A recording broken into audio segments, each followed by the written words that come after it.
Hello guys, this is V-World Cyprus. Magluluto tayo today guys ng frozen fish fillet. Tapos ang style niya guys is parang barbecue. Lulutuin namin ni Lola lang is barbecue style, pero hindi siya guys yung kulay niya, hindi ganun sa barbecue ang kulay. Medyo maluluto siya kasi fish, kulay puti siya guys na fish eh. Bale, 'di ba pagka ang fish naman napakalambot kapag naluto na, kaya niluto namin siya sa true yung pinagmarinade namin sa kanya. Binabad namin siya sa lemon.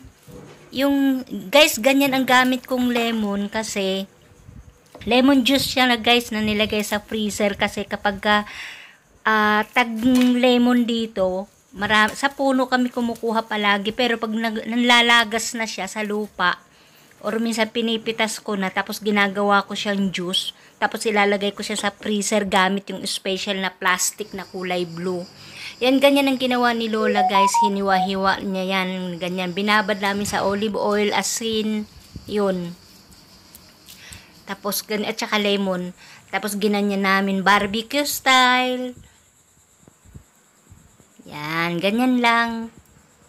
May stick din dapat kayo para pag niluto natin, easy.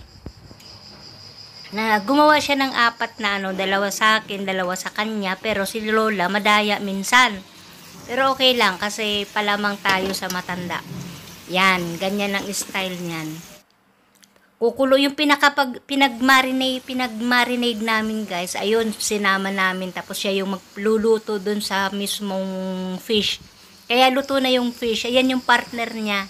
Purguri or bulgur. Yan. Luto na siya guys. Actually, binabali-baliktad lang namin. Gusto namin, madadry yung tubig dyan guys. Tapos gusto namin kulayan ng konti. Pero hindi na siya pwedeng kulayan ng kulayan pa na parang barbecue. Kasi nga, na siya, madudurog na. Kasi isda naman yan, kaya minute lang yan, luto na yan.